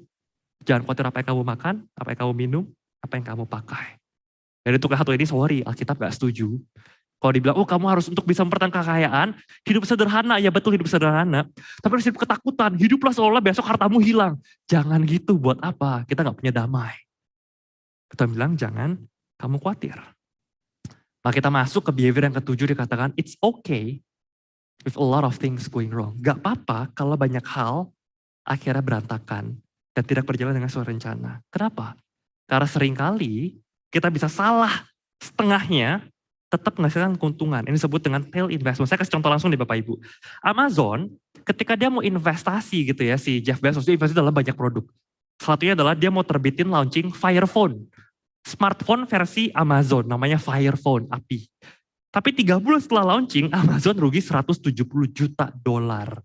Berapa miliar tuh, atau berapa triliun. Belum tambah inventory 83 juta dolar. Harusnya Jeff Bezos sebagai CEO, dia minta maaf dong ke pemegang saham. Tapi Jeff Bezos malah bilang gini, lah kalau pikir ini kesalahan besar, enggak. Ini cuma salah satu kegagalan kecil. Kita tuh bakal coba gagal tuh bakal lebih banyak lagi. Tapi dari sekian banyak yang gagal, ada satu yang berhasil aja. Contohnya Amazon Web Service, dia langsung dapat 10 miliar dolar. Jadi kita menabur banyak, ya jangan berharap semua berhasil. Pasti banyak yang gagal. Venture capital juga gitu. Investasi startup. Startup invest ratusan startup. Cuman berharap ada 1 atau 2 deh yang kayak Gojek sama Tokopedia bisa IPO. Mereka nutup. Gak harus semua berhasil. Gitu juga dengan kita investasi, kita tabur banyak. Kalau tiba-tiba ada yang rugi gimana? Ya udah gak usah khawatir. Ada aja waktunya 1-2 yang bikin kita bisa nutupin semua kerugian kita. Contohnya adalah Walt Disney. Pertama kali Disney Studio itu sempat bangkrut di tahun 1930-an Bapak Ibu. Mereka produksi sampai 400-an kartun dan rugi banyak, hampir bangkrut. Tiba-tiba muncul satu kartun, yaitu kartun Snow White, Putri Salju dan 7 kurcacinya. Dan dari kartun itu doang, 6 bulan pertama mereka bisa menghasilkan 8 juta dolar. Jadi it's okay. Kalau banyak bermasalah, banyak yang rugi semua, gak apa-apa. 1-2 aja kita untung udah cukup. Nah apa kata Alkitab tentang investasi? Pengkhotbah 11 ayat 2. Investasikan apa yang kamu punya di beberapa tempat sekaligus. Karena kamu gak tahu bencana apa yang bakal terjadi di hari depanmu. Ya kita bilang hari depan ada bencana? Ada. Loh kan Tuhan memelihara ada bencana? Ada. Maka kamu perlu bagi ke beberapa tempat sekalipun. Jadi bukan soal yang kita invest benar atau salah, tapi kalau kita benar, dapatnya berapa banyak. Tapi kalau salah, berapa kecil. Dan yang paling terakhir Bapak Ibu yang ke-8, adalah kita belajar untuk manage uang kita dengan mindset, apakah saya bisa tidur dengan nyenyak malam ini atau enggak. Jangan mentang-mentang, semua oke nih. Meskipun ada yang rugi-rugi, wah sembarangan saya taruh uang saya, enggak. Ketika saya mau make decision, apakah ini keputusan keuangan yang benar, tepat atau enggak, kita mikir. Kalau saya ambil keputusan ini, malam saya bisa tidur dengan nyenyak atau enggak ya. Dan sesederhana Bapak Ibu, mindset sederhana itu ternyata adalah sebuah the best guidepost, pedoman yang paling baik dalam seluruh keputusan keuangan. Nah ini biasanya yang paling mahir ibu-ibu. Bantu suami-suaminya ketika mau beli keputusan keuangan, nanti malam tidur nyenyak gak? Kalau kamu tidurnya nggak nyenyak, kalau istrimu tidurnya nggak nyenyak, sorry, ada yang salah dengan keputusan keuanganmu. Nah gimana biar bisa tidur nyenyak? Harus punya plan B. Ya bahasa bukunya ribet sih, bukunya bilang, ya kamu harus punya perencanaan terhadap rencana yang bakal gagal ketika kamu rencanakan. Ya intinya kamu punya plan B lah. Kalau perencanaan A gagal, kamu udah ada rencana cadangan. Atau bahasa kerennya, bahasa keuangannya, kamu punya margin of safety. Dan gimana kamu punya margin of safety? Ya kamu harus punya frugal budget. Punya budget yang kalau bisa tekan sekecil-kecilnya, bayangin pengeluaran bakal sebesar-besarnya meskipun mungkin kamu bakal pakai lebih banyak dan pengeluaran lebih kecil, tapi anggaplah kemungkinan terburuk yang terjadi. Gini loh Bapak Ibu, sering kali kalau teman kita mau renovasi rumah, kita lihat planningnya dia, kita bisa bilang, saya nggak yakin ini bisa nggak over budget dan saya nggak yakin ini selesai tepat waktu. Kita udah ngeliat aja kita tahu, wah ini pasti over budget ya, ini pasti lewat waktu. Tapi kalau kita sedang renovasi rumah, kita sering kali ngerasa ini pasti on budget, ini pasti tepat waktu. Padahal enggak. Kita harus punya margin of safety, jaga-jaga. Kalau over budget gimana ya? Jangan ngitung selalu pas-pasan, harus ngitung, anggap deh ini pasti over budget. Ya syukur-syukur kalau nggak over budget, di bawah budget lebih bagus. Tapi harus punya mindset, saya harus selalu planning, jaga-jaga kalau over budget, jaga-jaga kalau overtime. Dan firman Tuhan berkata terhadap bagian ini, Pengkhotbah 5:18, setiap orang yang dikaruniai Allah kekayaan dan harta benda untuk kuasa untuk menikmatinya, menerima bahagiannya, untuk bersuka cita dalam jeripayanya, itu pun karunia Allah. Jadi Bapak Ibu, kalau hari ini kita masih bisa tidur dengan nyenyak, kita masih bisa menikmati harta yang Tuhan kasih ke kita, itu pun anugerah Tuhan. Berapa banyak orang hari ini yang hartanya banyak, tapi hasil nipu orang tidur nggak nyenyak. Mikir, nanti kalau saya dibalas gimana ya? Ada orang mau jahatin saya balik gimana, balas dendam gimana ya? Saya dirugin, saya dibohongin orang kayak saya bohongin orang gimana ya? Gak bisa tidur nyenyak. Tapi kalau hari ini kita masih bisa menikmati apa yang Tuhan berikan ke kita, itu pun anugerah Tuhan. Nah untuk penutup Bapak Ibu, dikatakan kita harus punya personality yang balance. Satu sisi kita optimis, hari depan Tuhan memelihara, atau sisi kita harus selalu berjaga-jaga. Jaga-jaga spare margin of safety kalau over budget, jaga-jaga spare margin of safety kalau butuh waktu lebih. So kesimpulan Bapak Ibu, kalau saya ulang dari semuanya, kuncinya apa sih yang kita pelajari lesson learn dari buku ini? Untuk bisa menjadi berhasil dalam keuangan, itu bukan soal kepintaran, tapi soal perilaku, soal mindset. Behavior yang pertama kita belajar, ada namanya faktor keberuntungan. Jadi tetap humble ketika semua lancar-lancar, tetap jangan stres, tetap forgiving, memaafkan ketika semua berantakan. Jangan lupa, tekan egomu yang pengen terlihat kaya, dan kumpulkanlah uang untuk nabunglah uang untuk benar-benar menjadi kaya sesungguhnya. Dan untuk menekan egomu, berhenti menginginkan lebih. Dan jangan pertaruhkan apa yang tidak patut dan tidak layak untuk kamu pertaruhkan. Jangan pertaruhkan keluargamu, relationshipmu, imanmu, reputasimu. Yang keempat, stop membanding-bandingkan dirimu dengan orang lain. Hanya demi mendapatkan pengakuan. Tapi mulailah bersikap baik sama orang lain, kurangi pamernya. Dan mulai nabung. Apapun alasannya ada tujuan-tujuan, mulai nabung. Dan nabunglah sebanyak mungkin, sedini mungkin, dan selama sepanjang mungkin. Yang ketujuh, gak apa-apa kalau misalnya ada 1-2 hasil tabunganmu yang gagal, nanti ada 1-2 yang bakal tutup semuanya. Tapi, kamu juga harus ingat, kamu hanya mengambil keputusan keuangan dari keputusan-keputusan yang bisa memberikan kamu kedamaian. Memberikan kedamaian pada keluargamu. Yuk Bapak Ibu kita sama-sama tutup dalam doa sebelum kita masuk ke sesi tanya jawab. Bapak dalam surga mengucap syukur Tuhan untuk pembelajaran yang boleh kami pelajari dari buku The Psychology of Money, dan kami boleh melihatnya dari kacamata perspektif firman Tuhan. Ada yang baik yang bisa kami terapkan, ada yang mungkin tidak bisa kami terapkan. Tapi kami percaya Tuhan, apa yang kami pelajari, hikmat dunia yang bisa kami terima pun, kami percaya itu daripada Tuhan. Itu hikmat daripada Tuhan, apa yang baik Tuhan, itu berasal daripada Engkau. Kami rindu Tuhan untuk bisa menjadi pribadi-pribadi yang punya behavior yang baik terhadap keuangan. Gak butuh kepintaran, tapi butuh disiplin, butuh mindset yang tepat, butuh perilaku yang tepat. Kayak belum belajar menggunakan uang kami dengan lebih bijak Tuhan, karena kami tahu Bahwa apa yang kami punya itu bukan milik kami. Itu milik Tuhan yang dititipkan kepada kami. Daripada kami ngotot untuk mendapat uang lebih banyak yang tidak bisa kami kontrol. Ajar kami untuk disiplin. Mengelola apa yang bisa kami kontrol. Uang yang ada di tangan kami. Agar kami gak hanya sekedar berfoya-foya, terlihat pamer, terlihat kaya di hadapan orang lain. Mereka boleh belajar berhemat, belajar menabung, untuk mencapai kondisi independen. Di mana kami punya kebebasan. Kita punya waktu untuk melayani Engkau. Punya waktu melakukan agathos. Kapanpun kami inginkan. Tanpa harus terikat untuk mencari uang. Tuhan tolong kami, Tuhan bantu kami. Hanya di dalam nama Tuhan Yesus Kristus. Kami berdoa, kayak mengucap syukur. Amin.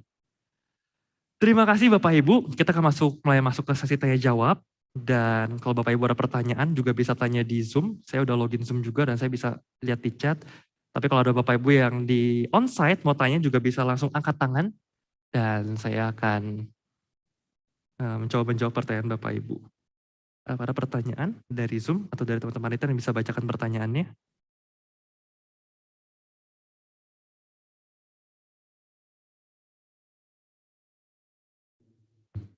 Yang di onsite, apabila ada pertanyaan, ya Anda bisa bertanya langsung. Ada mungkin Bapak Ibu, ya. Ini topiknya sangat menarik. Ya, kalau nggak ada, saya boleh nanya nggak Pak Tim? Boleh, silakan Pak. Mungkin agak sedikit tidak begitu nyambung sama bukunya ya, tapi saya tuh ada satu ayat itu yang cukup mengganggu. Sebetulnya ada beberapa ya, kayak Alkitab itu tidak begitu suka dengan orang kaya. Ya mungkin Alkitab selalu menjanjikan kedamaian dan penjagaan, tapi seperti unta yang lebih mudah unta masuk ke lubang jarum. Terus kemudian ada satu orang yang sudah mengejar-ngejar Tuhan, mau jadi murid, malah disuruh buang harta, ya orang itu jadi down seperti itu. Thank you Pak Tim. Oke, jadi kalau saya ulang pertanyaannya, jadi apakah sebenarnya Alkitab kesannya kok gak suka sama orang kaya, gak suka sama uang gitu ya? Gak salah, karena bahkan Alkitab mengatakan kamu harus milih mau menjadi hamba Tuhan atau hambanya Mamon, hamba uang. Loh, uang seolah di versus nih, yang cuman uang yang benda mati, dilawanin sama Tuhan, Allah pencipta alam semesta. Kok bisa segitunya ya? Karena itu masalah hati manusia. Yang masalah itu bukan uangnya, tapi masalah adalah hati manusia terhadap uang. Hati manusia terhadap uang, pengennya apa? Ya pada dasarnya manusia ya, berdosa, mereka pengen feel good, look good and have the goods. Manusia pengen menikmati apa yang enak, pengen terlihat hebat, terlihat keren, dan pengen memiliki apa yang dia lihat. Pengen punya. Mereka serakah, mereka egois, mereka sombong. Dan tiga-tiga itu mereka pikir mereka happy. Manusia berpikir kalau aku bisa menikmati apa yang enak dengan uangku, aku bisa membelajarkan buat aku terlihat hebat, keren gitu ya dengan uangku. Aku bisa membeli apapun yang aku pengen mau dengan uangku, aku happy. Tapi bukannya happy, mereka malah jadi egois, malah jadi sombong, jadi serakah. Dan tidak ada happiness dalam sana. Sukacita yang sejati ada di dalam Tuhan. Tapi iblis tahu. Ketika Adam dan Hawa pertama digodain, juga digodain seperti itu. Kamu lihat buah ini. Wah, kalau kamu makan sedap kelihatannya. Sedap kan, feel good, enak dimakan. Terus kalau kamu makan, kamu jadi seperti Tuhan, kamu look good. Wah, dan ini enak banget kelihatannya, kamu ambil. Have the goods kamu pengen punya. Terus juga ketika Yesus dicobai di padang gurun oleh iblis, strateginya sama ngulang-ngulang. Kamu ubah roti ini menjadi batu, batu ini menjadi roti. Feel good. Kamu loncat dari atas suruh malaikat topang kamu, hebat kan kamu dijemput sama malaikat. Oh, kamu naik, lihat semua kerajaan ini saya berikan kepada engkau. Have the goods, memiliki semuanya. Nah, iblis tahu kelemahan manusia ada 3 hal itu. Keinginan mata, keinginan daging, dan keangkuhan hidup. Dan 3 hal ini bisa diraih dengan uang. Makanya uang, firman Tuhan mengatakan kau harus memilih. Kau gak bisa menyembah kepada 2 tuan sekaligus. Kamu gak bisa jadi hamba Tuhan, tapi jadi hambanya uang. Kamu gak bisa. Karena uang, kemarin saya baru bawakan seminar, saya bilang seperti ini. Money is a good servant, but a terrible master. Uang itu adalah hamba yang sangat baik. Kita bisa pakai uang untuk bantuin banyak orang. Tapi uang juga bisa menjadi tuan yang sangat buruk. Kenapa? Makanya prinsipnya adalah you have to use money to love people. Gunakan uangmu untuk mengasihi orang lain. Karena when you love money, you will begin to use people. Ketika kamu mulai mencintai uang, kau bakal mulai memanfaatkan orang lain. Jadi memang uang itu akar segala kejahatan kata firman Tuhan. Kenapa tuh firman Tuhan seolah-olah kok jauh banget gitu sama uang gitu. Iya karena memang itu permasalahannya. Masalah seluruh dunia ini yang firman Tuhan tahu, firman Tuhan relevan, relate, ujung-ujungnya uang. Udah ujung-ujungnya duit. Karena itu Tuhan berkali-kali menekankan jangan sampai kamu terjebak. Manfaatkanlah uang. Jangan dimanfaatkan sama uang. Jadi karena uang hambamu, jangan kamu jadi hambanya uang. Nah masalahnya banyak orang kaya, tadi saya bilang ketika mereka udah mencicipi harta yang lebih banyak, mencicipi kekuasaan yang lebih banyak, ambisinya naik. Margin ambisinya, keinginan untuk dapat lebih-lebihnya, itu semakin besar. Dibandingin orang yang gak punya apa-apa. Makanya berapa kali kenapa Tuhan suruh lepaskan kekayaanmu segala macam, Tuhan mau menguji. Apa? Ambisi ya tadi loh, bisa dilepas gak? Karena kalau nggak lepas, kamu nggak bisa. Berarti kamu nggak tulus all out cuman buat Tuhan. Kamu masih mau untuk dirimu. Uang tadi kan bukan sebenarnya, kenapa orang pengen uang banyak? Bukan for the sake of the uang, tapi supaya saya bisa menggunakan uang itu, supaya saya enak, saya hebat, keren, dan saya bisa punya semua yang saya mau. Ujungnya untuk diri dia sendiri. Untuk egoisan dia, kerakusan dia, keserakan dia, kesombongan dia. Dan Tuhan benci keegoisan, Tuhan benci kesombongan, Tuhan benci kerakusan. Dan uang menyebabkan itu semua. Maka Tuhan berkali-kali menekankan secara tegas untuk kita was-was sama uang. Semoga menjawab. Tim dari sini, teman-teman masih ada kesempatan? Oke, silakan Pak Sayuti.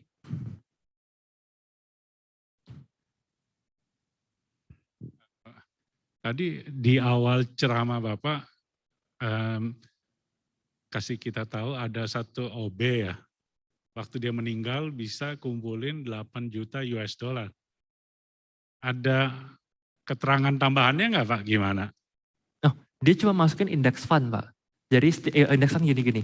Kita mau nabung gitu ya, misalnya ke reksadana, perancangan duit kita untuk dikelola sama manajer investasi, ya kita bisa pilih reksadananya, reksadana saham, campuran. Ada index fund adalah reksadana saham yang isinya nyesuain sama pergerakan harga pasar modal. Misalnya, indeks fund dari IHSG, ya udah perusahaan-perusahaan yang membesar bentuk harga IHSG, ya itu dimasukin di situ semua saham-sahamnya.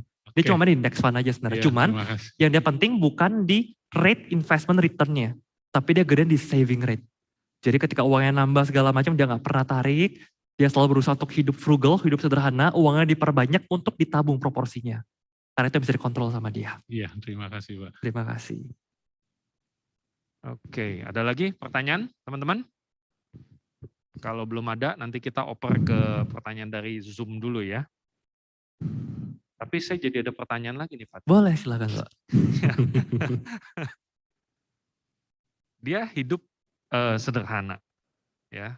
Tapi kalau sampai mungkin ya kita ngelihatnya tuh dia sampai sederhana cenderung menderita untuk dia meninggal uangnya dikasih ke orang lain, apakah itu juga alkitabiah ya? Pertanyaannya menderitanya untuk apa? Jadi gini, dalam kekristenan seringkali kita ada dua ekstrim. Yang satu mengatakan, wah kalau ikut Tuhan harus sukses, jaya, kaya raya gitu kan. Ya itu teologi kemangkauan pasti salah. Ada juga yang ekstrim mengatakan, ikut Tuhan harus hidup menderita. Ya. Iya, tapi firman Tuhan mengatakan kau menderita untuk apa? Kalau kau menderita untuk kebenaran, itu good. Tapi kalau menderitamu karena menderita konyol, cari-cari perkara sendiri, sanggup sih kasih makan keluarga yang desain lah yang cukup gitu kan. Gak boleh, kita harus hidup menderita, makan yang susah, kayak orang susah. Ya itu gak benar, itu gak alkitabiah. Jadi menderitanya untuk apa? Karena etika Kristen itu adalah etika motivasi. Jadi kalau perbuatannya benar, motivasinya salah, tetap salah. Motivasinya benar, perbuatannya salah, tetap salah. Apalagi kalau udah salah. Harus perbuatannya benar, disertai dengan motivasi yang benar. Jadi kalau firman Tuhan mengatakan, sekalipun kau menderita, tapi demi kebenaran, demi Kristus, engkau tetap berbahagia. Engkau tetap punya sukacita. Tapi jangan, oh kalau gitu kita harus hidup menderita gitu ya. Terus kita nyari-nyari penderitaan sendiri, penderitaan konyol, nyusahin keluarga. Ya itu gak benar juga. Tuhan kan mau kita memelihara bertanggung jawab terhadap keluarga kita. Seperti itu. Oke, thank you Pak Tim. Kita lanjut ke pertanyaan dari teman-teman yang ada di Zoom. Ya ini dari Andri Chang ya. Jadi apakah untuk mendapatkan kesempatan lebih besar untuk jadi kaya, kita harus mempersiapkan diri?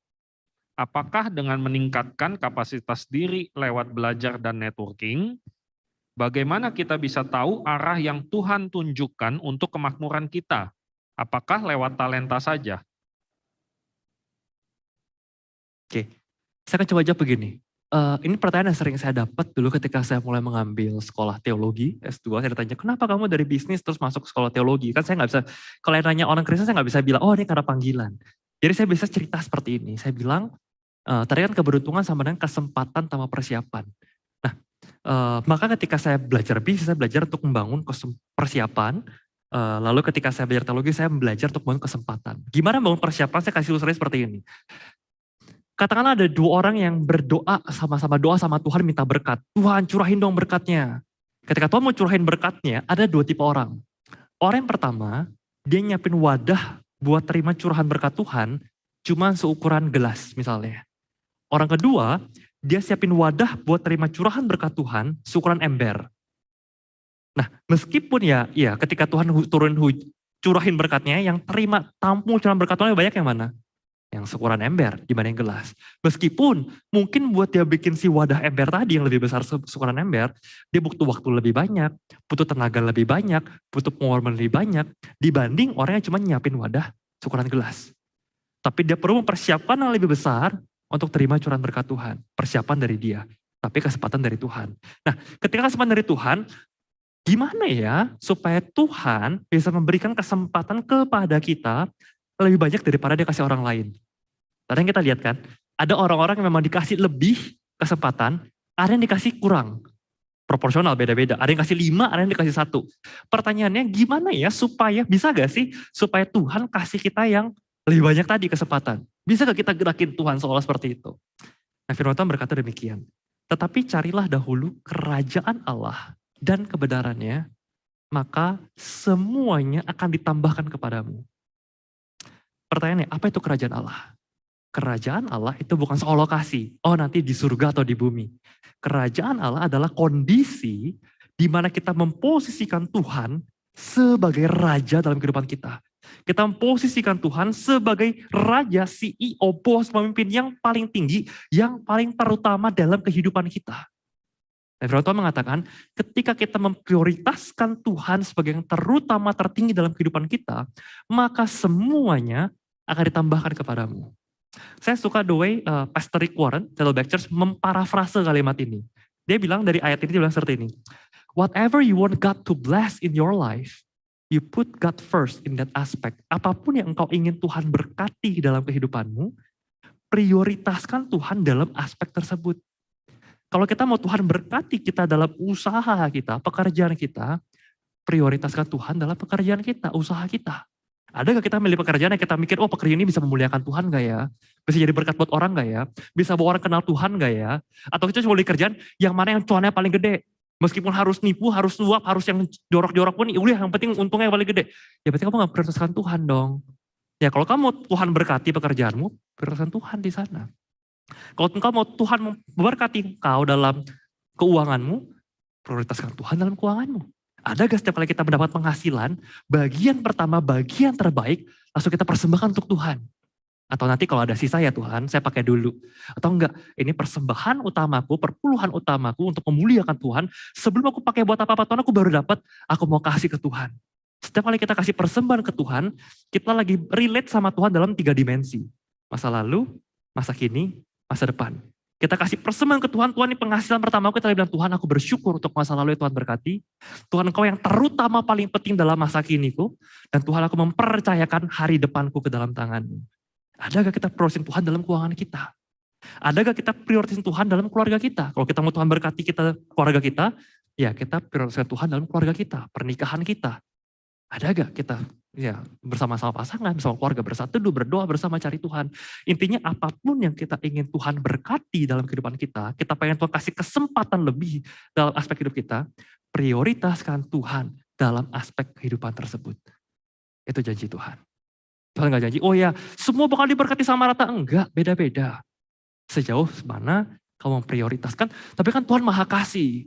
Berarti maha kasih rata dong, semua kok beda-beda loh. Maha kasih Tuhan sudah terbukti waktu pengorbanan kayu salib. Firman Tuhan berkata, tidak ada kasih yang lebih besar daripada kasih seorang sahabat yang menyerahkan nyawa untuk sahabat-sahabatnya. Kematian Yesus membuktikan kasihnya begitu besar buat kita. Tapi Yesus jangan mentang-mentang karena Tuhan maha kasih, terus Tuhan berkatin aku dong. Tuhan tidak wajib memberkati kita. Dia membuktikan kasihnya lewat pengorbanannya. Dia tidak ngutang sama kita, dia nggak wajib memberkati kita, dia pengen berkatin kita, pengen. Tapi untuk dia bisa berkatin kita, adalah yang harus kita tempuh dulu. Kita prioritaskan Tuhan dalam aspek-aspek kehidupan kita. Baru Tuhan berikan kesempatan lebih dalam aspek tersebut. Semoga menjawab ya. Oke, ini ada pertanyaan lagi dari Pak Joko. Panjang juga ya. Saya pribadi masih mencari jalan menjadi kaya raya dan berambisi menjadi kaya raya. Karena ada mimpi yang akan saya wujudkan ketika hal itu tercapai. Yaitu saya ingin membuat foundation yang khusus mendanai para calon hamba Tuhan yang mau ambil sekolah teologi. Pertanyaannya, bagaimana cara mengetahui apakah ambisi tersebut sesuai dengan kehendak Tuhan atau tidak? Kalau sesuai kehendak Tuhan, apakah ada ide-ide Josh? Iya benar, ide-ide Josh yang bisa saya kerjakan supaya mimpi itu segera tercapai. Oke, pertanyaannya gimana caranya saya tahunya kehendak atau enggak, itu bisa bikin satu seminar sendiri lagi. Mendengar, mengenal, membedakan suara Tuhan. Itu gak bisa dijawab dengan singkat, butuh seminar, tapi ya saya coba jawab dengan sesingkat-singkatnya ya. Sekarang bayangin gini, kalau tiba-tiba orang tua kita telepon atau istri kita, pasangan kita telepon gitu ya, kita bisa ngenalin gak suara mereka? Atau kita bilang, halo ini siapa ya? Kita ngenalin. Kenapa? Karena kita sudah berrelasi sama dia lama, belasan tahun, puluhan tahun. Kita bisa ngenalin. Kita nggak nanya ini suara siapa. Sama, kalau kita mau bedain, ngerti kehendak Tuhan, mau dengar suara Tuhan, ini suara Tuhan bukannya, panggilan Tuhan bukannya, ya kamu harus punya relationship yang dekat sama Tuhan. Gak ada formula, inilah 5 langkah menemukan kehendak Tuhan, 5 langkah mendengar suara Tuhan. Gak ada kayak gitu. Karena kekristenan, it's not about religion. Kekristenan is about relationship. Tentang relasi. Kalau kamu kenal kehendak Tuhan, ya bangun relasi sama Tuhan. Ada gak tiap hari baca firman? Ada gak tiap hari berdoa? Atau cuman Tuhan dicari pas lagi pengen, pas lagi mau tahu kehendak baru dicari. Kalau enggak ya udah nggak mau, nggak dicari. Ya itu jawaban singkatnya. Jadi untuk tahu kehendak Tuhan ya kamu relasi yang dekat dengan Tuhan. Tapi kalau mau lebih nangkap ya, itu satu seminar yang terpisah lagi nanti. Itu seri berikutnya dari Bright Business Fellowship ya Pak ya. Jadi teman-teman terus pantau ya. Terus kemudian ada pertanyaan lagi, apakah investasi di reksadana atau saham yang memberikan potensi return yang lebih tinggi dari tabungan atau deposito, tapi juga ada resiko rugi bisa dianggap sebagai saving? Oke, jadi prinsip gimana bedain saving sama investasi? Gampangnya gini, saving itu fungsinya buat kita jaga-jaga. Kita mau seliquid mungkin, secair mungkin. Kapanpun saya butuh, saya mau narik bisa. Oke, dan resikonya seminim mungkin. Investasi, prinsipnya adalah kenapa dia investasi? Karena dia menghasilkan return atau keuntungan yang lebih besar daripada tingkat inflasi. Jadi kalau kita nggak menghasilkan return, ya uang kita tergerus tuh sama inflasi, berkurang. Maka kita dapat return yang lebih tinggi, itu patokannya. Gak liquid gak apa-apa, soalnya long term. Jadi saving atau investasi itu bukan tergantung dari produknya apa, tapi dari kita, motifnya. Aku mau taruh di sini dengan motif yang membuat long term, menghasilkan return lebih tinggi, atau aku taruh dengan motif mau jaga-jaga, tapi kapanpun aku bisa tarik, bisa cairin. Nah kalau dalam konteks ini dia bilang reksadana saham termasuk yang resikonya lumayan tinggi. Itu harusnya lebih masuk kepada investasi daripada saving. Kalau deposito, ya deposito masuk saving. Tapi kalau mau reksadana tapi yang resiko lebih rendah, ya masuk reksadana pendapatan tetap misalnya. Atau reksadana pasar uang. Nah itu lebih bisa buat saving dibanding reksadana pasar modal, reksadana saham. Itu resiko lebih tinggi. Seperti itu. Oke, lanjut. Ini masih ada 2 pertanyaan. Ada orang yang sudah banyak uang, tapi dia pelit banget dan super hemat. Bukankah semua orang meninggal tidak bawa apa-apa dari Pak Teddy? Betul. Hari ini kita belajar untuk berhemat, bukan untuk pelit gitu ya. Apa beda hemat sama pelit? Hemat ya untuk kita pakai diri kita sendiri, nggak harus berfoya-foya. Pelit itu kita nggak mau berkatin orang lain.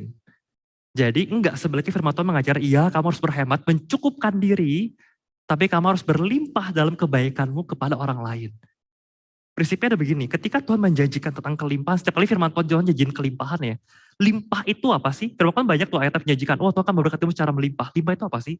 Ini ada gelas, saya tuang air, airnya penuh, setelah penuh apa? Airnya melimpah ruah.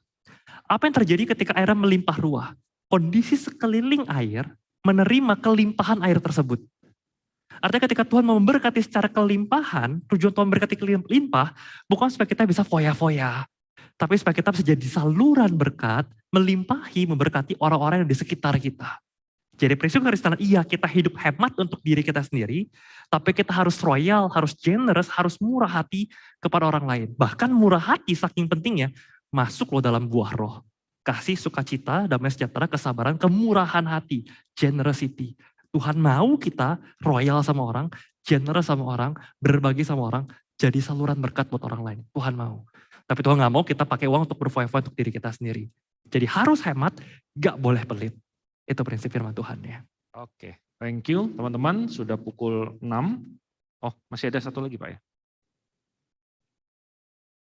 Bagaimana, ini tadi sudah dijawab ya. Bagaimana jika investasi yang real dengan resiko rendah seperti properti yang bisa kami kontrol, apakah bisa dianggap menabung? Ya tadi sudah dijawab.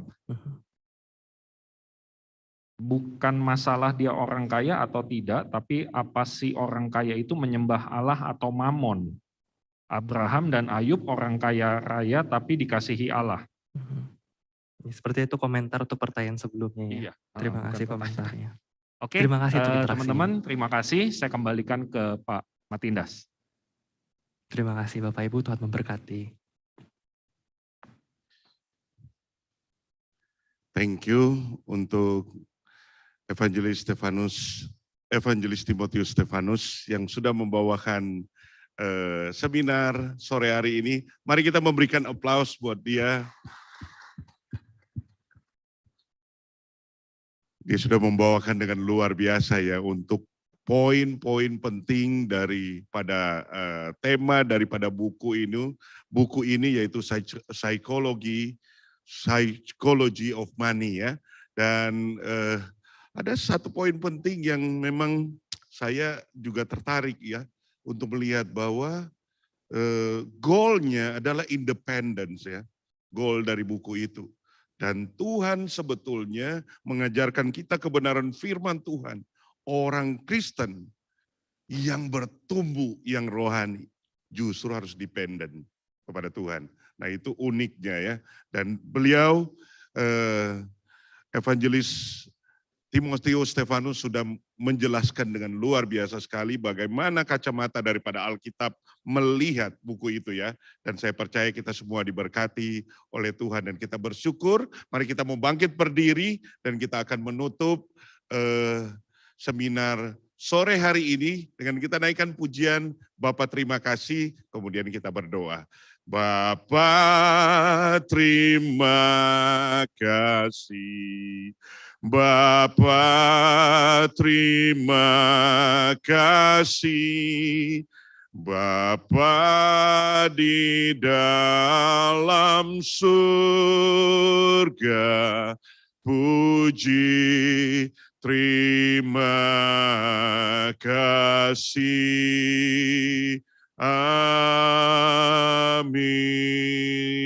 Tuhan Yesus, kami bersyukur, berterima kasih. Karena kami tahu sore hari ini ada semua karena anugerah yang daripada Tuhan. Engkau memberikan kesempatan kepada kami semua untuk mendengarkan seminar yang luar biasa sore malam hari ini ya Tuhan. Dan biarlah semua kebenaran yang baik yang kami pelajari, kami boleh lakukan, kami boleh praktekkan. Tapi kami diingatkan oleh kebenaran firman Tuhan juga untuk kami terus boleh memandang kepada Tuhan, boleh terus bersandar kepada Tuhan, boleh terus bergantung kepada Tuhan. Terima kasih Tuhan untuk Evangelis Timotius Stefanus ya Tuhan yang sudah menyampaikan seminar ini dan membagikan kebenaran-kebenaran firman Tuhan yang boleh memberkati kami. Engkau terus pakai dia di dalam setiap pelayanan yang Tuhan percayakan kepada dia. Bahkan seminar-seminar di luar kota, biarlah Tuhan yang menolong supaya dia diberikan kekuatan, kesehatan, bijaksana, kuasa dan kebenaran yang daripada Tuhan. Terima kasih juga ya Tuhan untuk jemaat Tuhan yang sudah hadir secara onsite maupun online di YouTube maupun di Zoom ya Tuhan, Engkau juga berkati segala pergumulan mereka ya Tuhan, berikan kekuatan kesehatan, lindungi jaga keluarga mereka ya Tuhan, berkati usaha pekerjaan mereka dan biarlah dibuat Tuhan berhasil. Terima kasih ya Tuhan untuk malam hari ini, biarlah kami semua ya Tuhan boleh diberkati dengan berkat yang daripada Tuhan. Kiranya kasih sayang yang sempurna daripada Allah Bapa, kasih penebusan dari Tuhan Yesus Kristus, pertolongan, penghiburan, kekuatan, penyertaan daripada Allah Roh Kudus boleh menyertai kita semua dari sekarang ini sampai selama-lamanya. Amin. Silakan duduk. Tuhan Yesus memberkati kita semua. Dan sekali lagi saya sambut untuk semua rekan-rekan, Bapak Ibu yang ada di Zoom maupun YouTube. Terima kasih untuk kebersamaan sore hari ini. Bapak Ibu boleh mengikuti YouTube maupun Zoom. Dan terima kasih juga untuk Bapak Ibu yang sudah hadir secara onsite. Tuhan Yesus memberkati kita semua.